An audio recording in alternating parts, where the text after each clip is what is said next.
Bem-vindos ao TerceiraCast e bem-vindos ao mais novo episódio do podcast do Sessão Cinema. E bom galera, hoje nós estamos aqui para falarmos dessa que é uma das maiores franquias da história do cinema. Dessa franquia que traz um dos personagens mais aclamados da história do cinema, que tem filmes recorrentes desde 1962. Desse filme que encerra pela sexta vez o ciclo com um ator representando esse personagem que é amado por várias gerações. Isso mesmo, galera. Peguem suas vodkas com martini batido e não mexido, porque hoje é dia de falarmos sobre 007 Sem Tempo para Morrer. E bom, antes de começarmos, eu queria pedir para que vocês nos sigam em todas as redes sociais do Sessão Cinema. Tá tudo aqui na descrição do aplicativo que você vai estar escutando esse podcast, mas nos sigam principalmente lá no Instagram, que é a nossa principal rede social, é onde a gente posta todos os conteúdos, onde faz todas as divulgações, onde acontece a Copa do Sessão Cinema, a Liga do Sessão Cinema, que está finalizando a última temporada desse ano de 2021, e ano que vem vai passar por várias mudanças. A gente também posta todo dia lá no Pinterest, tá tendo um engajamento muito bom lá, então vai lá porque a gente posta vários pins, fica mais fácil de você salvar se você quiser. A gente também posta recorrentemente lá no Hotmart Sparkle, quase todo dia tem post. A gente também publica no TikTok várias cenas, seja para você dublar, seja alguma cena de alguma série ou filme que você gosta, ou seja alguma cena nova ou clássica que você não conhece ainda, enfim. Tem várias coisas lá no TikTok. A gente publica também muita coisa lá no YouTube. Inclusive, esse podcast também sai no YouTube, mas eu recomendo que vocês nos sigam nas outras plataformas de podcast, porque no YouTube a gente, além de postar no dia seguinte, recorta muita coisa. Por conta de direitos autorais, a gente precisa tirar algumas coisas. Então nos sigam no Spotify, no Deezer, no Google Podcast, enfim, vai estar tudo aqui na descrição. A gente também publica livros lá no Wattpad. A gente publicou Elementos de Oni, finalizou ele já, e está publicando o segundo, Ciara, que acontece dentro ali do mesmo universo. Então vai estar tudo aí na descrição para vocês acessarem, tá certo? E agora falando especificamente sobre 007, como sempre, filme de franquia, filme de saga, ou de coisas do gênero, séries, temporadas, enfim. A gente tenta sempre ambientar vocês com os outros filmes, no caso de séries com as outras temporadas, enfim, envolventes da produção, que vieram antes da produção atual que a gente vai falar. Então muita coisa que a gente vai citar sobre 007 Sem Tempo para Morrer vai ser tocando em assunto de outras coisas, então é um podcast muito interligado entre todos os filmes desde 1962, desde lá da época do Sean Connery até agora. Então a gente vai de verdade entrar nesse universo que chegou agora no seu 25º filme. E a primeira coisa que a gente precisa falar é que esse é o filme mais longo da franquia inteira.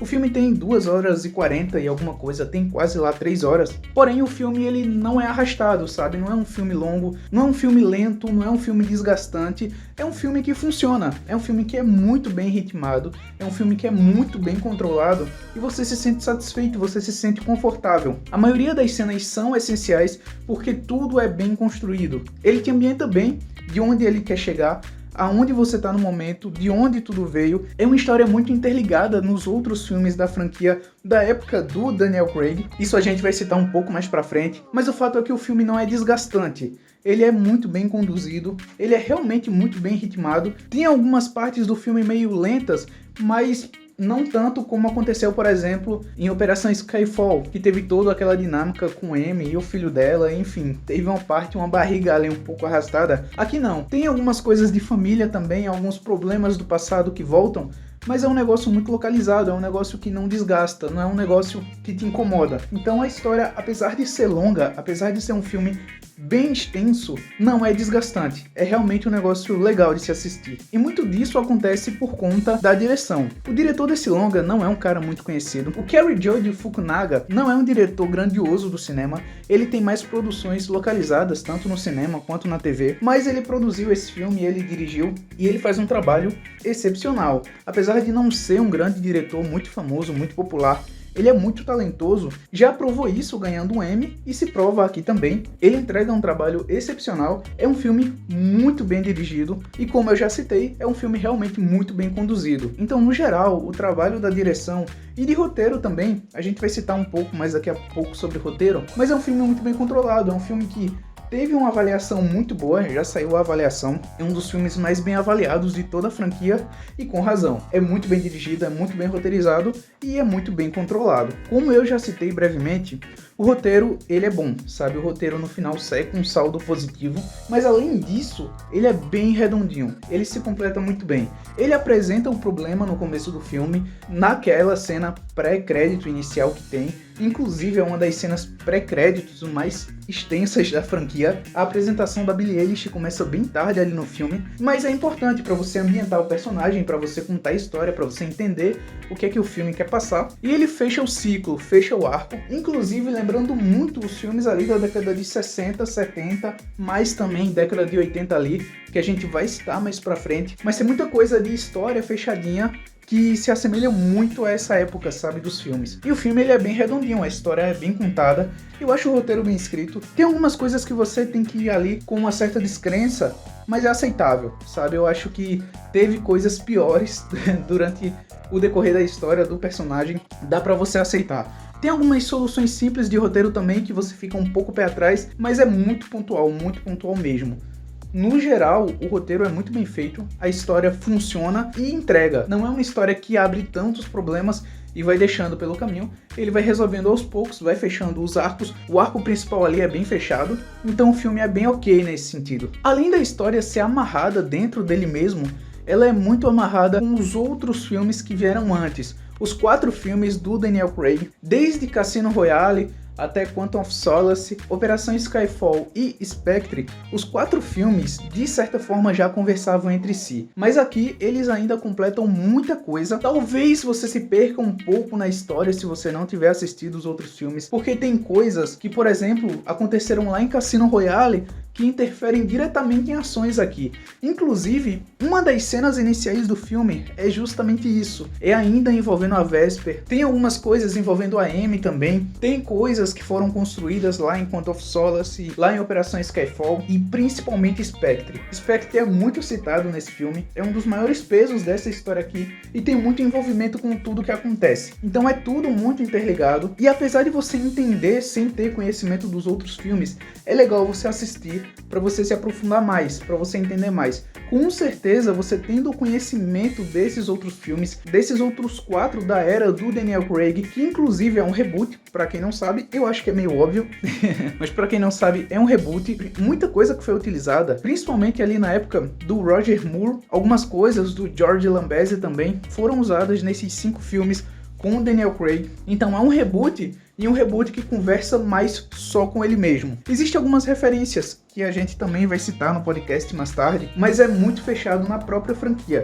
E esse filme, ele amarra ainda mais isso tudo que já foi apresentado nas outras 4 produções. E aí, o roteiro desse filme tem uma particularidade muito especial, que é a questão da família. Fugindo agora um pouco de 007 e falando de cinema em geral, família atualmente é uma coisa que muitos filmes, principalmente filmes resgatados do passado ou continuações, vêm tratando fortemente. O conceito família, esse negócio mais localizado, esse negócio mais no chão, esse negócio de você proteger seu filho ou sua esposa, ou enfim, normalmente é o filho e a esposa mesmo, mas esse negócio mais fechadinho e um filme mais emocional, um filme mais coração, como aconteceu com Rambo quando voltou, como aconteceu mais recentemente com Velozes e Furiosos. Tem todo um conceito hoje em dia de cinema voltado a isso e funciona legal. Eu acho que o personagem 007 e a franquia, nos últimos anos, principalmente nessa fase do Daniel Craig, vem passando lentamente por algumas mudanças.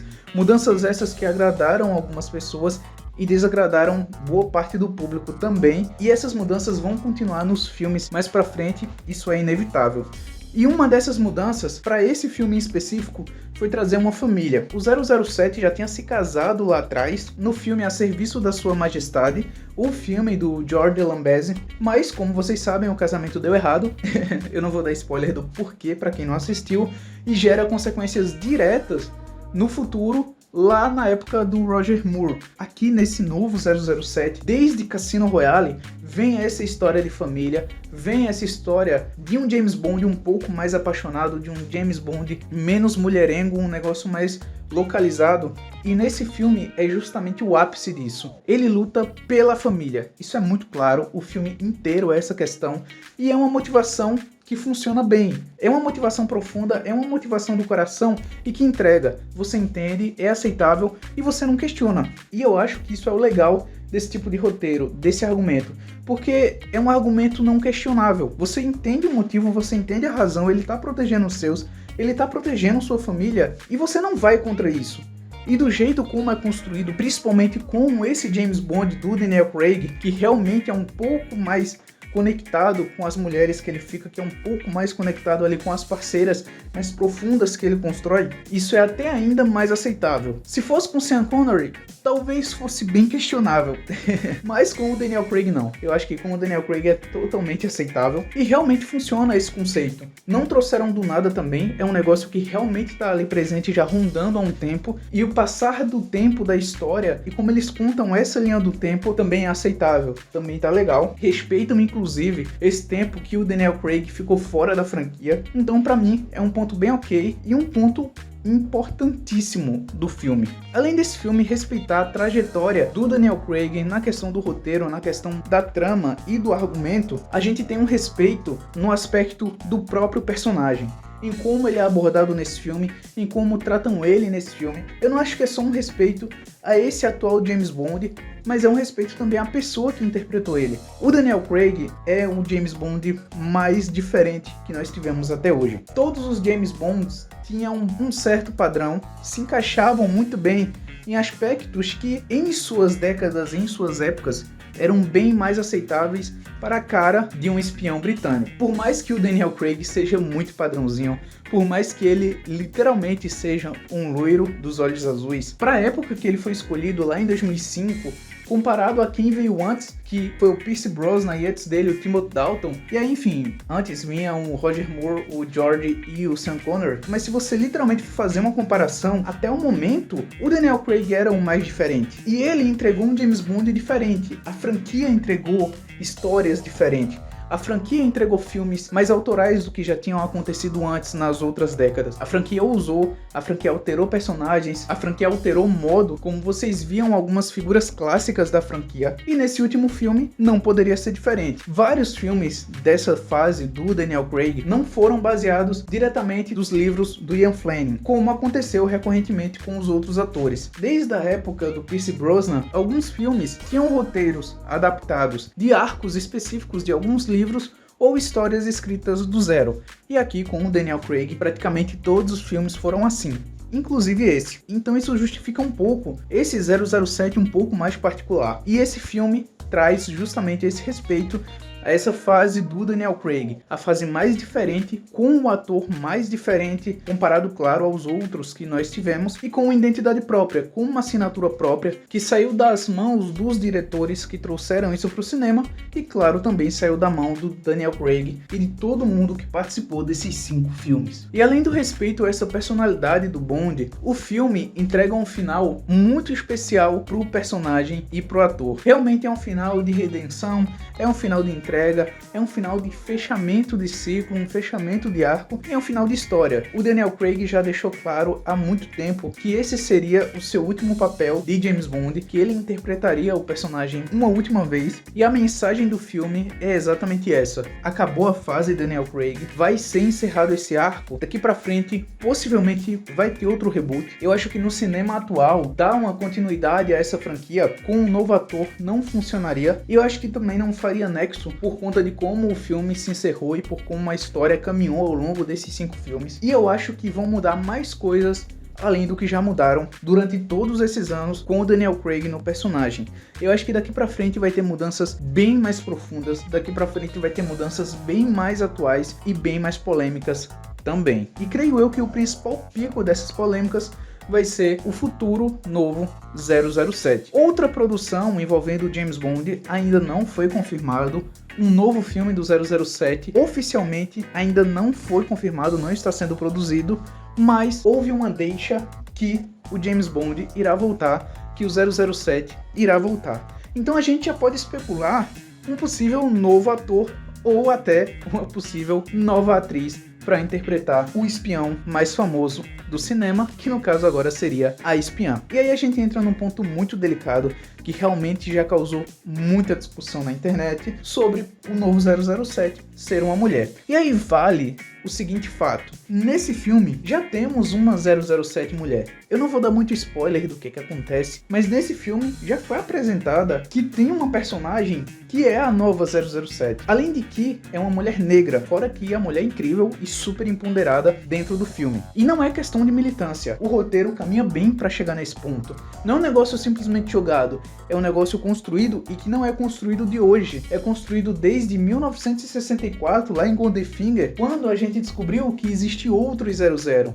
não só o 007. Lá em 95, conhecemos um dos 00, no caso o 006. E já foi citado várias vezes o 009, o próprio 006, 007, ou seja, qualquer um, literalmente qualquer um pode assumir um manto de 007. O manto de James Bond, aí é outra história. Uma história que precisa ser conversada, uma história que precisa ser estudada. E se por acaso que existe essa possibilidade, não sei qual a probabilidade disso acontecer, mas que o James Bond seja uma mulher, aí já é outro papo, aí já é outra história mais delicada que realmente precisa ser conversado para ver como é que funcionaria no cinema. Mas até o momento, se num próximo 007 quiserem colocar uma mulher, ou inclusive a que foi apresentada nesse filme, que é espetacular, eu não acharia que tem problema nenhum, porque realmente funciona. Ela funcionou como 007 e é uma atriz excepcional. A gente vai falar do elenco daqui a pouco, mas eu já adianto isso. Então sim, tem uma grande chance e eu não duvidaria nada que o novo 007 ou a nova fosse justamente uma mulher. Agora, citando um ponto muito interessante que aborda a franquia no geral, a fase do Daniel Craig como James Bond tem várias referências a outras fases com os outros atores. A gente teve referência à fase do Sean Connery, teve referência à fase do Roger Moore, teve o Spectre no filme passado, e aqui uma coisa que eu achei muito semelhante, que talvez não seja uma referência direta, mas que me lembrou muito os filmes antigos, foram justamente as locações. No terceiro ato, onde acontece o evento final, tudo é muito semelhante aos filmes ali da década de 60, 70 e 80. O modo como a história é tratada, o modo como tudo é filmado é muito semelhante, como os personagens são colocados em situações complicadas, as dinâmicas em cena, a direção dos personagens, tudo me lembrou muito, principalmente ali a década de 70, 80 com Roger Moore. Parece muito. No passado tivemos outras referências mais claras, como por exemplo a Bond Girl que morreu coberta de petróleo e em Goldfinger morreu coberto de ouro.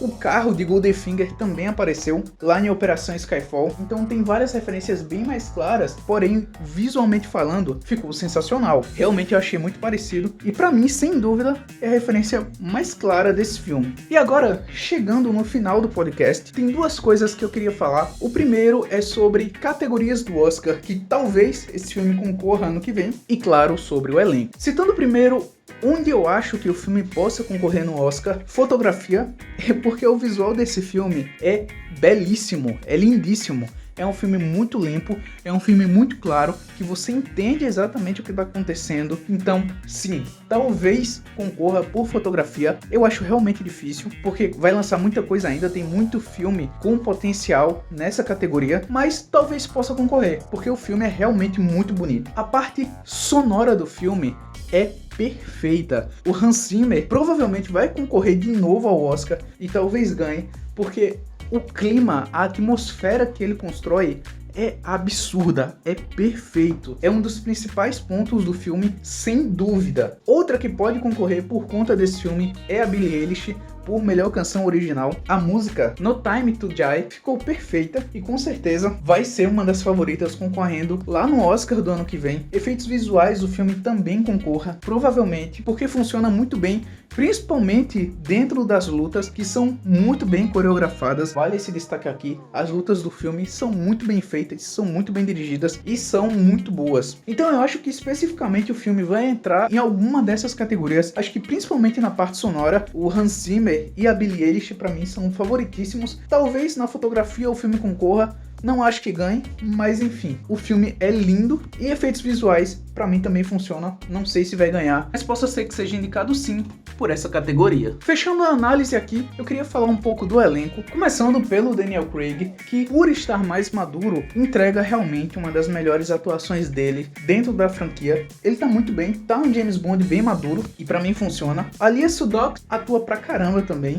eu gostei demais dela nesse filme. Eu gostava também nos outros, pra mim ela funcionava legal, mas eu acho que também nesse filme tem a melhor performance dela. O Rami Malek é um ator que eu gosto muito, eu adorei ele em Bohemian Rhapsody. Aqui eu acho que ele foi um pouco mediano, eu não acho que ele entregou tudo que ele poderia entregar, mas também vem pro espaço que deram pra ele. O Rami Malek aparece mais ali no final do segundo ato, no terceiro ato por ali, então tem essa questãozinha. Eu acho que ele não foi tão bem quanto poderia ser. A Lashana Lynch é a nova 007 que aparece no filme e ela é espetacular. Ela, desde a primeira aparição até a última cena dela, entrega pra caramba. É uma puta atriz e, como eu já disse, funciona. A Ana de Armas também aparece no filme. É uma atriz que eu adoro demais e ela entrega pra caramba. É uma atriz que está em ascensão no cinema e esse filme é mais uma prova do talento dela. E a gente tem o elenco regular do filme: a Naomie Harris, o Ben Whishaw, o Ralph Fiennes, o Jeffrey Wright aparece no filme também. Ele que não aparecia, se eu não me engano, desde Quantum of Solace, tá de volta. E o Christopher Watts também volta interpretando o Blofeld. Enfim, o elenco regular no geral eu acho bem ok. Eu acho que o Ben Whishaw é o meu preferido. O que dele é maravilhoso. Ele entrega bem pra caramba. Ele tem uma participação maior nesse filme do que tem nos outros, então eu acho que também mais maduro ele entregou muito bem. A Naomie Harris também é uma puta atriz, entrega pra caramba. Como eu disse, o elenco regular ali é interessante e pra mim a maioria funciona bem. A galera realmente ali já entendeu bem seus personagens, a maioria ali tá um bom tempo atuando no papel e no geral realmente funciona. Bom galera, então é isso, nós vamos ficando por aqui. Nos sigam em todas as redes sociais do Sessão Cinema, como eu disse, tá tudo aqui na descrição. E é isso, o meu, o seu e o nosso TerceiraCast vai ficando por aqui. Fiquem com Deus, até a próxima aí. Tchau!